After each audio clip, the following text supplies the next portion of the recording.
Casey Boyter is an innovative designer who conserves resources through green roofs, low-water landscapes, and creative recycling. At home in East Austin's Govalle neighborhood, her garden's a personal test site and sweet retreat. I was drawn to this neighborhood and specifically this lot just because of the insane beauty of the canopy of the trees, the deepness of the soil. Historically, this was farmland. It was settled by farmers and continues to serve as that function because the soil is so deep and rich and provides what we call it mantequilla, the butter, because we love planting in this stuff. Another attraction is the breathtaking diversity of trees. The canopy is always evolving throughout a space. We've lost a ton of trees. It's very big trees, and it's sad, very sad to say, but the canopy is perpetually evolving. So wherever we can find holes, we're gonna put trees and think about that next generation.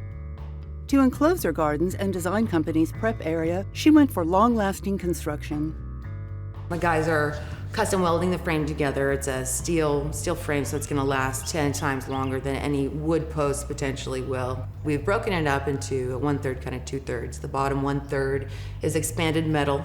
We've dug it into the ground, a couple inches so that it's unpenetrable, but the air can also flow through. And Daisy, my dog, really likes to watch traffic go by because it's perfect, for her height. That expanded metal kind of provides a backdrop for me to blow all the weeds and leaves. Instead of taking them off-site, it's more like my compost pile is butting up to that expanded metal. So when it's decomposed to a certain extent, I'll put it in the vegetable beds. Top 2/3 is eastern red cedar found locally. It'll transition from kind of opaque to a solid to slightly see-through to very see-through where we're gonna put the evergreen clematis. It's an experimental garden. This is where we come to try our skills and see, what we're able to put together. So the rubble walls are something we've been working on for a long time, and my guys are incredible masons. And we do have a lot of recycled stone around, so we've been piling and oftentimes at the dump, we'll pick up a brick or two if we find them interesting enough, but to showcase that story of where that might have been or had come from. When I got this property, there was a lot of really cool, fired ceramic brick and just old interesting stuff that really isn't available in the market today. So it's kind of interesting to showcase those pieces in those rubble walls. Planting in little nooks and niches can be a lot of fun. It's really about connecting the user to an experience in the garden and the story that it might tell. To travel the experience, she employed recycles in her path. Casey altered its tempo with remnants from a demolished sidewalk and leftover looters and sandstone. We try not to throw anything away. We try to only go to the dump 1 or 2 times a year with trash. In the circle patio, we have a ring of brick that we pulled off of a site, and then inside that it's a natural stone, and then inside that it's a ribbon of brick again, and then inside that it's more of a slab limestone. And then my hippie nerdiness adds, little marbles to the joints, so it's just another experience, or planting, succulents inside those joints. So there's just different layers that you can get into in reference to bringing the user, into the experience of the garden. Casey also cements visual diversity with concrete. She chose concrete reinforced by rebar for her raised vegetable and herb beds.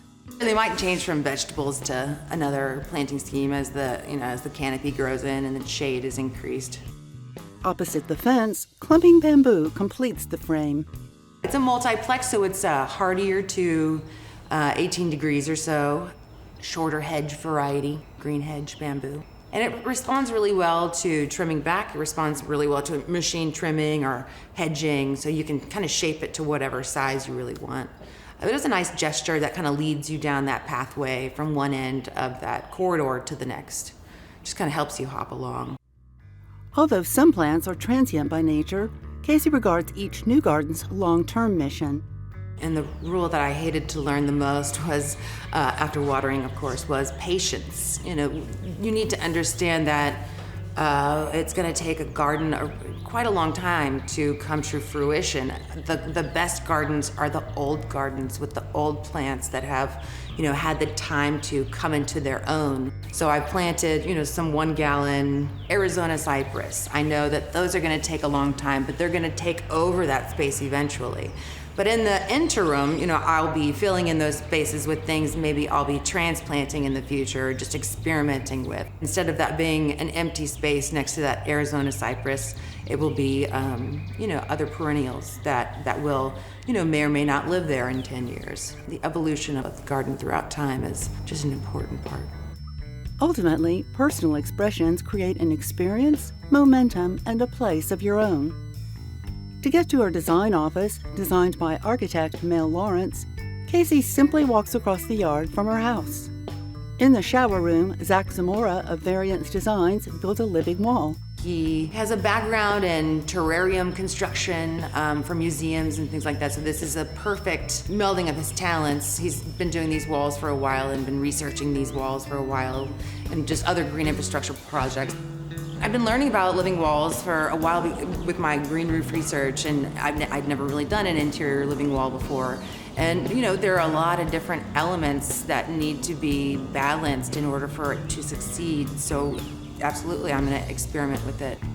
The pocketized geotextile fabric is what holds the plants. Geotextile fabric with foam inside that perfectly retains the water and spreads it out through the system so that we're not left with dry patches and wet patches and undesired places. It was designed as an element since the beginning, so we're able to provide it the appropriate light. Light is a huge element that is necessary for the success of this wall. They've been used as filters for return air on HVAC systems.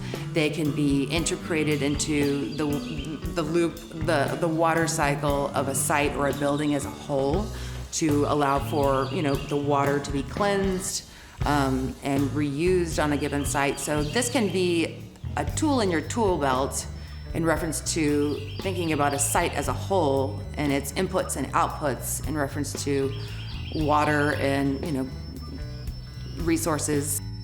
For Casey, her mission includes a union of people, plants, and planet.